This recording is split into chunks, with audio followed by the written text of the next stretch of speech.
नमस्कार। मैं डॉक्टर अमित अग्रवाल। मैं एमएस ऑर्थो हूँ, ऑर्थोपेडिक्स। और हमारा एक हॉस्पिटल है, best orthopaedic super speciality hospital. ये तेलीबांधा थाने के पीछे प्यूमा एंड रेमेंड्स का शोरूम है, उसी के ऊपर थर्ड फ्लोर पे है। यहाँ की खास बात ये है कि यहाँ ये हड्डी का हॉस्पिटल है। जोड़ और हड्डी से संबंधित छोटी से छोटी बीमारी से लेके इवन जॉइंट रिप्लेसमेंट में रिवीजन सर्जरीज तक हम लोग करते हैं। तो और यहाँ जो सेवा दे रहे हैं, करीब 14 डॉक्टर्स हैं, 14 के 14 सभी एमएस ऑर्थो हैं। कोई जॉइंट्स देख रहा है, कोई स्पाइन देख रहा है, कोई पीडियाट्रिक ऑर्थोपेडिक्स देख रहा है। ऐसे ऑर्थोपेडिक्स में भी आजकल अलग अलग ब्रांचेस हो गई हैं, तो वो उन सभी ब्रांचेस को कवर करते हुए ये एक नए कंसेप्ट में हम हॉस्पिटल स्टार्ट किए हैं। तो मैं I am very thankful Rajiv sir से कि उन्होंने ये अपॉर्चुनिटी हमको दी कि एक हम इंटरेक्ट कर पा रहे हैं आप सबसे। और मुझे ऐसा लगता है कि जितनी मिथ्स रहती हैं समाज में, अगर डॉक्टर समाज के बीच जाके उसको अगर सॉल्व करने की कोशिश करे और सही जो तर्क है वो दे, तो ये मिथ्स को हम हटा सकते हैं।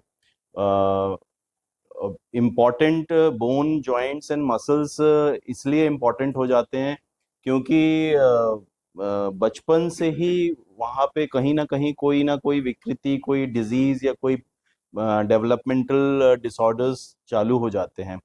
तो बचपन और मिडिल एज एंड एक हम बोले बुजुर्ग, तो बुजुर्गों की आर्थराइटिस एंड और प्रॉब्लम्स जॉइंट से रिलेटेड, मसल से रिलेटेड सभी हम देख ही रहे हैं, जानते ही हैं कि प्रॉब्लम्स आती हैं।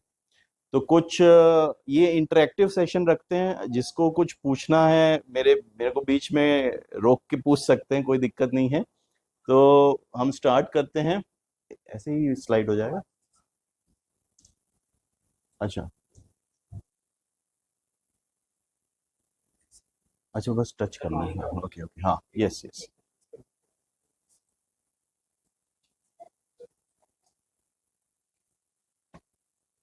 बोन, जॉइंट और मसल, हम तीन हेल्थ एस्पेक्ट्स को डिस्कस करते हैं। पहला है बोन हेल्थ, जिसमें तीन इंपॉर्टेंट एस्पेक्ट हैं: डाइट, सनलाइट एंड एक्सरसाइजेस। सबसे इम्पॉर्टेंट है डाइट। डाइट में हमको क्या चाहिए? Basically calcium and vitamin D चाहिए, और अदर न्यूट्रिएंट्स भी हमारे प्रॉपर मात्रा में होने चाहिए। यहाँ इम्पॉर्टेंट ये हो जाता है कि विटामिन डी हमको वेजिटेरियन डाइट से उतना अच्छे से नहीं मिल पाता है। इवन अगर नॉन वेजिटेरियन डाइट से वो उपलब्ध भी है, तो उसमें भी मेजर पोर्शन सी फूड होता है। तो सी फूड से सबसे अच्छा विटामिन डी मिलता है, लेकिन हमारे को सूर्य भगवान उपलब्ध हैं जो हमको इतना अच्छा vitamin D, natural vitamin D बनाकर देते हैं। तो विटामिन डी के लिए तो सनलाइट से अच्छा कोई सोर्स नहीं है। सेकेंड इम्पॉर्टेंट चीज़ आती है कैल्शियम। तो कैल्शियम में तो हम सभी जानते हैं कि हमारे हर घर में दूध का इस्तेमाल, दूध, दही, छाछ, मट्ठा, छेना, रसगुल्ला, आइसक्रीम, चीज़, पनीर, इसमें सभी में कैल्शियम है। और इसके अलावा सभी सीड्स एंड नट्स और ग्रीन लीफी वेजिटेबल्स जो हैं, ये बहुत सारी चीज़ें हैं जिनसे हमको कैल्शियम मिलता है। तो हमको ये कोशिश करनी चाहिए कि ब्रेकफास्ट में एक आइटम हो, एक आइटम लंच में हो, एक आइटम हमारे डिनर में हो, जिससे कि हमारी कैल्शियम की मात्रा हमेशा पूर्ण होती रहे। सेकेंड इम्पॉर्टेंट चीज़ आती है कि बोन में कैल्शियम कब जमा होगा। जब तक बोन को आप हिट नहीं करोगे, वो कैल्शियम जमा नहीं करेगी। हिट का मतलब है जैसे रनिंग, जॉगिंग, रनिंग और वॉकिंग, या फिर डांसिंग, जुम्बा वगैरह आजकल जो करते हैं। तो ये सभी हीट इम्पैक्ट एक्सरसाइजेज हैं। इम्पैक्ट एक्सरसाइजेज में जैसे weights and even rubber bands, ये बैंड्स एक्सरसाइजेज, ये जितनी भी इम्पैक्ट एक्सरसाइजेज हैं, जब आप ये करते हैं तो ब्लड में सर्कुलेट होने वाला जो आपका कैल्शियम है वो जाके बोन में जमा होता है। तब जाके आपका वो बोलना चाहिए कि घनत्व जो कैल्शियम का है बोन में, जो मात्रा है वो बढ़ती है। तो इम्पैक्ट एक्सरसाइज इंपॉर्टेंट है। कई बार हम सोच रहे हैं कि भाई हम कैसे एक्सरसाइज करेंगे, हाउसवाइफ का कहना है कि मेरे को तो समय नहीं मिलता है। तो आप एक बंद कमरे में भी एक गाना लगा के डांस कर सकते हो। तो बहुत इजीली आप कोई ना कोई, अगर आपका एक्सरसाइज करने की इच्छा है ना तो वो कर सकते हो आप। आपको किसी क्लासेस की ज़रूरत नहीं है, जिम जाने की ज़रूरत नहीं है, आप घर में भी कर सकते हैं, इच्छा होनी चाहिए बस। सनलाइट के बारे में मैं आपको बता रहा था, वैसे तो हम लोग ये जो रिकमेंडेशन बाय द बुक जाएं तो ऐसा रिकमेंडेशन है कि वैसे तो पूरी सनलाइट है, सुबह की हो, दोपहर की हो, शाम की हो, सभी से विटामिन डी बनता है। लेकिन जो मात्रा बजे से 3 बजे की जो सनलाइट है उसमें जो मात्रा बनेगी वो सबसे इम्पॉर्टेंट रहती है। उसके लिए ऐसा रिकमेंडेशन है कि अराउंड हाफ एन आवर का सनलाइट डेली आपको लेना चाहिए। लेकिन इसमें देखा गया है, कई सारे ऐसे पेपर्स आए हैं कि इतना संभव नहीं है, तो हम उसको कट शॉर्ट कर सकते हैं, हम कभी अल्टरनेट डे ले सकते हैं। इवन हम अपने पेशेंट्स को ये बताते हैं कि आप संडे की संडे, अगर आप अपार्टमेंट्स में रहते हैं तो छत पे जा सकते हैं, या फिर आप संडे की संडे कुछ ऐसी एक्टिविटी कर सकते हैं कि भाई गार्डन में चले गए या जहाँ भी गए, एक 20 मिनट्स का सनलाइट भी आपको अगर मिल जाता है तो that is enough for the whole week. तो पूरे हफ्ते के लिए अच्छा है। और विटामिन डी की खासियत ये है कि ये बॉडी में स्टोर होता है, ये फैट सोल्यूबल विटामिन है। आपने ले लिया तो वो स्टोर हो जाएगा, और जब जब बॉडी को ज़रूरत है वो यूज़ होता जाएगा। विटामिन डी बोन हेल्थ के अलावा ब्रेन हेल्थ, आपका टीथ, आपका हार्ट, सबके लिए इम्पोर्टेंट है। डॉक्टर साहब, जैसे कि आप 20 मिनट्स या 30 मिनट्स के एक्सपोजर जो कह रहे हैं, जैसे हम लोग टी शर्ट पहनते हैं या कोट पहनते हैं, लो हाँ, ऑब्स्टेकल नहीं बनता है ना इसमें, जैसे हम टी शर्ट पहने, यस यस, ऑब्स्टेकल नहीं होना चाहिए। जितना कम से कम हम, हाँ, बनियान में तो रहें जिससे बॉडी थोड़ा सा एक्सपोज रहे, तो ज़्यादा सनलाइट मिल सके। लेकिन something is better than nothing. मतलब अपन अगर अपन ये सोचते रहेंगे कि भैया ये नहीं कर पा रहे, ये नहीं कर पा रहे, कुछ तो, अगर हाथ और पैर भी खुले हैं ना तो कुछ तो विटामिन डी उसमें भी बन जाएगा। कांच भी अगर सामने आ रहा है ना तो वो भी हिंड्रेंस है। अगर आपके और सनलाइट के बीच में कांच भी आ रहा है, दैट इज नॉट रिकमेंडेड। हाँ, yes. There's a myth called, you should take sunlight before 9 o'clock in the morning. And as you are saying that between 11 to 3, it's more effective. So there are research, or because most of the doctors were communicating us right from beginning that you should take before 9 o'clock only. So it is good that one can take sunlight by इसमें मुझे जो समझ में आता है वो ये आता है कि जितने रिसर्च पेपर्स हैं और जो रिसर्च है वो तो जो बता रही है कि इट इज़ बिटवीन 11 to 3, वो तो रिसर्च करके साइंटिफिकली बता रहे हैं। लेकिन क्या होता है कि जैसे अपने सनातन धर्म में हमेशा से चला आ रहा है कि सूर्य को अर्घ देना है, तो उसी बहाने एक वो, उसको अगर अब हम किसी भी चीज को करवाना है, अगर जनरल पब्लिक से उसको धर्म से जोड़ दें तो वो अक्सर जल्दी हो जाता है और लोग उसको फॉलो करने लगते हैं, वे ऑफ लाइफ बना देते हैं। तो भाई विटामिन डी तो मॉर्निंग में भी मिल रहा है, हो सकता है मॉर्निंग में 5 यूनिट्स है, तो आफ्टर ये जो पीक टाइम बता रहा हूँ उसमें 5 की जगह 7 मिल रहा है, और इवनिंग में और कम हो सकता है 4 यूनिट्स मिल रहा है। तो it is something like that.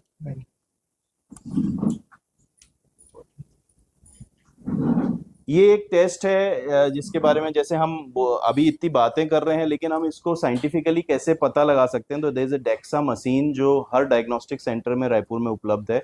यहाँ पे हम पर्टिकुलरली 3 साइड्स, हमारा जो रीढ़ की हड्डी है वो, हमारा हिप जॉइंट और हमारी कलाई के जॉइंट, ये 3 जॉइंट्स की हड्डी में एक्सरेज भेज के ये पता लगाते हैं कि कैल्शियम का घनत्व कितना है, what is the calcium density in your bones. फिर हम उसको कंपैरिजन करते हैं कि अगर आप 60 साल के हो तो एक हेल्दी 60 साल के साथ कंपैरिजन करते हैं, और उसको सेम कंपैरिजन एक 20 ईयर्स से भी करते हैं। उसको हम लोग Z score and T score बोलते हैं, वो लिख के पूरा देते हैं अपने को, और ये पता चलता है उससे कि आपकी मात्रा कितनी है। तो हमारे ट्रीटमेंट में ये हमको हेल्प करता है कि भाई अगर मात्रा -2 से कम आ रही है तो फिर हम उसको ऑस्टियोपोरोसिस का ट्रीटमेंट दे सकते हैं। आजकल बहुत अच्छे अच्छे ट्रीटमेंट्स आ रहे हैं, गोलियां भी आ रही हैं, इंजेक्शंस भी आ रहे हैं। तो पता लगाने के लिए this test is available. Second हम आते हैं अपने जॉइंट हेल्थ के ऊपर। जॉइंट हेल्थ में भी देयर आर वेरियस एस्पेक्ट जिस पे अपन डिस्कशन करेंगे। यहाँ जॉइंट हेल्थ की एक्सरसाइज और बोन हेल्थ की एक्सरसाइज में थोड़ा सा डिफरेंस है। जॉइंट हेल्थ की एक्सरसाइज में योगा का बहुत महत्व है। जो योगा में हम पवन मुक्त आसन बोलते हैं, दैट इज ऑल जॉइंट्स का mobilization and all those, plus जितना भी स्ट्रेचिंग एंड मोबिलाइजेशन एक्सरसाइजेज हैं जो योगा हमको सिखाती है, वो सारे के सारे हमारे जॉइंट्स के फंक्शंस के लिए बहुत इंपॉर्टेंट है। इसके साथ में जॉइंट का फंक्शन इससे भी रिलेटेड है कि उस जॉइंट में, जैसे अगर हम नी जॉइंट की बात कर रहे हैं तो उसके ऊपर की मसल्स और नीचे की मसल्स स्ट्रांग होनी चाहिए। तो अगर मसल स्ट्रांग होगी तो जॉइंट को अगर आप बहुत मिसयूज भी कर रहे हो तो उतना उस पर लोड नहीं आएगा। मसल स्ट्रांग है तो they will beer most of the load. तो ये इम्पॉर्टेंट हो जाता है कि एक्सरसाइज फॉर्म थोड़ा सा अलग अलग है, क्योंकि इम्पैक्ट एक्सरसाइज के लिए कई बार हम डिजीज होती है, किसी को नी में प्रॉब्लम है, तो अब हम उसको इम्पैक्ट एक्सरसाइज कैसे कराएं, दैट बिकम्स अ चैलेंज। कि अब नी में प्रॉब्लम है तो हम उसको दौड़ने का तो बोल नहीं सकते, we have to shift him from to cycling, भाई रनिंग से साइकिलिंग पे शिफ्ट हो जाएं जिससे बॉडी वेट आपका उस पे ना आए। एक इम्पॉर्टेंट जॉइंट का, हेल्दी जॉइंट का एक सबसे इम्पॉर्टेंट चीज है ओबेसिटी। और इसको हम लोग क्या क्या चीज से आंकते हैं, बीएमआई। बीएमआई हम कैसे निकाल सकते हैं किसी का भी, कि आपका वेट केजी में, आपका जो वेट है, suppose you are 80 kgs, 80 divided by आपका हाइट इन मीटर का स्क्वायर। जैसे आपकी हाइट है 1.5 मीटर, तो 1.5 इंटू 1.5 का वो स्क्वायर कर लेंगे और 80 से उसको डिवाइड कर देंगे, और ये वैल्यू 25 से कम आनी चाहिए, 25 से कम आनी चाहिए। अगर आप 25 से 30 के बीच में हैं तो भी आप ओवरवेट में आ रहे हैं। उससे ज्यादा यानी 30 से 35 हैं तो ओबेसिटी में ही आ रहे हैं, और फिर तो इसका तो लिमिट ही अलग है। तो weight is very important for healthy joints, क्योंकि hip joint, knee joint, even mobilization of shoulder joint is very difficult when you are your this upper body is heavy.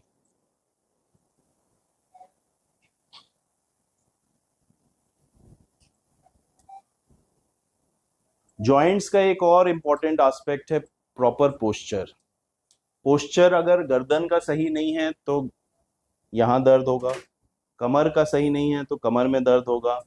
अगर आप प्रॉपर शूज नहीं पहन रहे हैं, और या फिर आपके कुछ बहुत ज़्यादा मार्बल्स और टाइल्स पे चल रहे हैं, तो नी जॉइंट पे इम्पैक्ट हो सकता है। तो पोस्चर्स में नेक का हमारे पास बहुत पेशेंट्स आते हैं। पहले नेक का प्रॉब्लम ज़्यादातर मोटा तकिया लेने से होता था, उस तरह के पेशेंट्स आते थे। अभी the biggest cause of neck pain is mobile. अभी ऐसा मोबाइल देखते हैं और घंटों रील ऐसे ही गर्दन सामने झुकी में घंटों निकल जाते हैं। तो जब आप यंग एज में रहते हैं तब तो आपका गर्दन संभाल लेता है कि हाँ भाई ठीक है, यू आर यंग आप, बट विथ एज अब आजकल 35-40 पे लोग आ रहे हैं, पूरा नेक स्टिफ हो रहा है, इतना मोबाइल यूज कर रहे हैं कि अंगूठा स्टिफ हो रहा है, they are texting it like anything, कि अंगूठे में भी दर्द हो रहा है। तो जब मैंने आज से 5-10 साल पहले ये रीजन समझ में आया मुझे कि अच्छा this problem is coming because of texting, फिर मैंने अपने पेशेंट्स को सजेस्ट किया भाई यार तुम वॉइस टाइपिंग चालू करो, कम से कम ये अंगूठे की प्रॉब्लम। एंड ही वाज, मतलब एक यंग चैप था, he was in 11th and 12th, और मैंने कहा टेक्स्ट करके दिखाओ कैसे यूज करते हो, तो इतना फास्ट, मैं सोच भी नहीं सकता, उसकी उंगलियां, दोनों अंगूठे इतने फास्ट चल रहे थे, छोटे से स्क्रीन। छोटे से। ठीक है, ठीक है।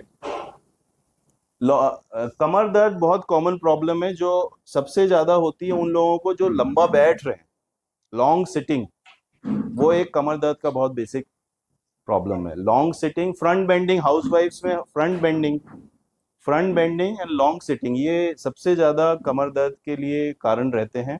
इसमें हम लोग ये सजेशन देते हैं कि अगर आपका लॉन्ग सिटिंग है कंप्यूटर्स पे, या बैंकिंग है, या डिफरेंट सेक्टर्स में, तो हर आधे घंटे में थोड़ा उठें, थोड़ा बैक बेंडिंग करें। हम पूरे दिनचर्या में फ्रंट बेंडिंग बहुत सारा करते हैं, लेकिन हमारा बैक बेंडिंग नहीं हो पाता। तो जितना हम बैक बेंडिंग करते रहेंगे ना, तो ये पोस्चर हमारे करेक्ट होता रहेगा, नहीं तो पोस्चर परमानेंटली फ्रंट बेंडिंग। एक और इम्पॉर्टेंट है जॉइंट्स एंड मसल्स के लिए बैलेंसिंग। ये हमारा योगा में बहुत अच्छे से कवर हो जाता है। अगर हम योगा कर रहे हैं तो बैलेंसिंग कवर हो जाता है। बहुत इम्पॉर्टेंट है हमारे जो वेट बियरिंग जॉइंट्स हैं, हिप, नी एंड एंकल। अगर आप अभी कोई ऐसी जगह अब नहीं बची जहां टाइल्स या मार्बल ना हो। अगर आपका फुटवेयर अच्छा नहीं है, अगर उसका कुशन जा चुका है, आप उसको पिछले 5 साल से पहन रहे हो, यूज करते जा रहे हो, नीचे कुशन बचा नहीं है, तो फिर सारा इम्पैक्ट ग्राउंड का, वो हम बोलते हैं ना impact ground reaction force, physics में पढ़ते हैं, तो वो पूरा का पूरा आपके जॉइंट्स पे आता है। एंड जॉइंट्स हेल्थ के लिए बहुत इंपॉर्टेंट है कि हम जूता चप्पल खरीदते समय बहुत सावधानी बरतें और सही उसको समझ के खरीदें। जैसे कि वो बात हो रही थी कि फीते वाला जूता इंपॉर्टेंट रहता है। फीता हर बार, मतलब फीते वाला जूता लोग खरीदते हैं लेकिन उसको स्लिप इन स्लिप आउट बना लेते हैं। तो उसको फीता खोल के खोलना है और हर बार जब भी पहनना है तो फीता बांधना है टाइट। जो भी चीज यहाँ एंकल पे टाइट रहेगी वो कभी भी आपके उंगलियों पे कभी कोई प्रॉब्लम नहीं होगी। उंगलियों में कॉर्न्स हो जाते हैं, नेल्स प्रॉब्लम रहती है। ये सारी प्रॉब्लम्स तब होती है क्योंकि उंगलियां बार बार सामने हिट कर रही है। जब जब आप चल रहे हैं, अगर पीछे एंकल में सपोर्ट नहीं मिला है तो वो हिट करती है। चप्पल आप ऐसा खरीदें, चप्पल ऐसा उठाएं पैर ना, तो चप्पल चिपकी रहनी चाहिए। अगर लटक रही है तो आप ये समझ लीजिए this is not fit for you. और जूते का तो इम्पोर्टेंट है अब फीता इसलिए चला गया फैशन से क्योंकि सब जगह उतारना है, फटाफट उतारे, फटाफट पहने और चल दिए। अब अगर फीता बांधना है तो बैठे कहाँ, ये सब सोचने से क्या होता है कि वो चलन में ही आ गया है। अब majority of the time it is slip in and slip out. इस तरह की चप्पलें भी आ रही हैं जिसमें आपके आर्च में भी सपोर्ट है। यहाँ देखिए अंदर की तरफ एक आर्च है, जो हमारा ये अंदर की तरफ आर्च है, इसको सपोर्ट देने वाली चप्पलें भी आती हैं आजकल। और अपने जनरल पॉपुलेशन में फ्लैट फुट बोलते हैं हम लोग उसको। बहुत सारे पेशेंट्स आते हैं फ्लैट फुट के, तो arch support is very important.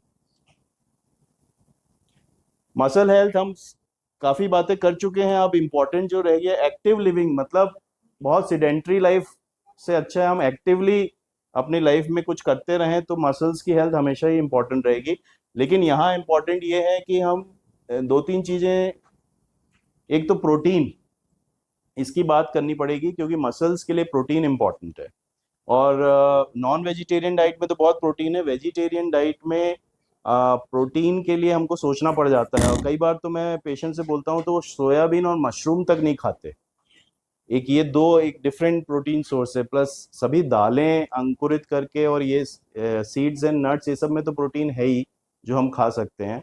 Cheese and paneer में प्रोटीन है, लेकिन सोयाबीन और मशरूम एक ऐसा आइटम है जो वेजिटेरियन है, लेकिन वो भी सभी वेजिटेरियंस उसको एक्सेप्ट नहीं किया अभी तक।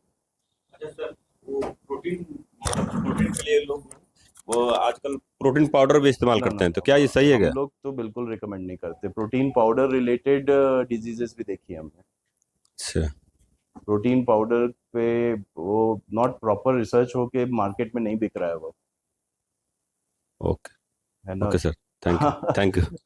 मतलब प्रोटीन पाउडर अगर आप यूज कर रहे हैं ना तो थोड़ा सोच समझ के ही यूज करिए। बहुत कोई भी चीज, मतलब आप एक छोटी सी भी पैक्ड आइटम लेते हैं वो बिना प्रिजर्वेटिव के नहीं मिलती है, तो आपको उस पाउडर के साथ में और क्या क्या मिल रहा है बहुत डिफिकल्ट है। अभी कल परसों ही एक पेशेंट पे मेरी वाइफ से डिस्कशन हो रहा था, तो there was some liver problem because of protein powder. Sonography वगैरह वो करती हैं, वो देख रही थी तो बता रही थी कि तो प्रॉब्लम जो स्टार्ट हुई उसको, बंदे को आइसोलाइट और ये जो आते हैं इनको लेने के बाद स्टार्ट हुई।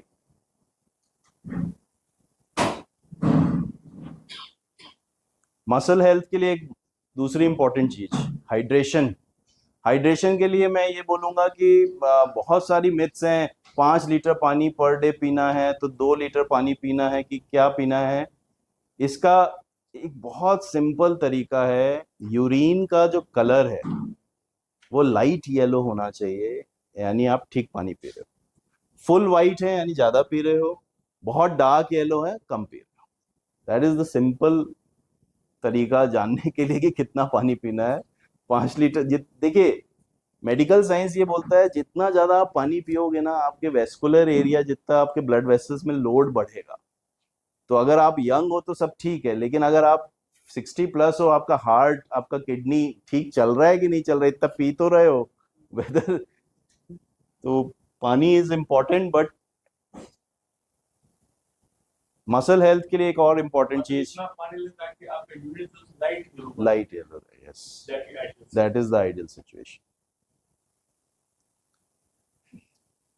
ये आज की दुनिया का सच है, जिसके कारण अपन बोल रहे हैं कि केवल मेंटल हेल्थ खराब हो रहा है या फिर हार्ट में प्रॉब्लम हो रही है, लेकिन बोन जॉइंट्स में भी प्रॉब्लम होती है। स्ट्रेस ज़्यादा लेना, stress is directly related to your pain sensation, है ना। एक छोटा पेन जो किसी को मतलब उतना तंग नहीं करता, लेकिन आप अगर स्ट्रेसफुल पर्सनैलिटी हो, हर चीज़ का स्ट्रेस लेते हो, तो वो एक छोटा पेन भी आपके लिए बहुत बड़ा हो सकता है।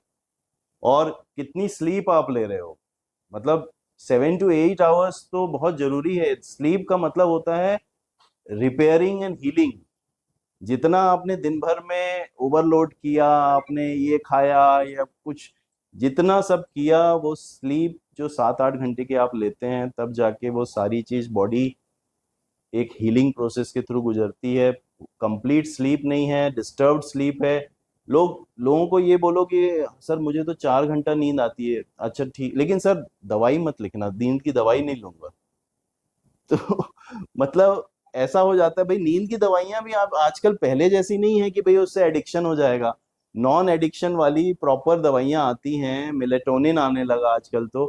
तो आप स्मॉल हाफ टेबलेट, नींद एक 8 घंटे की पूरी होगी तो वो दवाई भी छूट जाएगी। आप उस अगर नींद खराब होने चालू हो गई है, भले किसी स्ट्रेस से हो, कुछ सोच रहे हो, कुछ प्रॉब्लम है, चिंता है, लेकिन एक बार वो निकल जाएगा एपिसोड, 2-3 महीने आपने दवाई ले ली, फिर इट बिकम्स नॉर्मल, दवाई बंद कर सकते हैं। So that is all from my side, and now I invite Sunil sir. हाँ, यस। ब्लड डोनेशन करने से बोन्स में कुछ इम्पैक्ट आता है?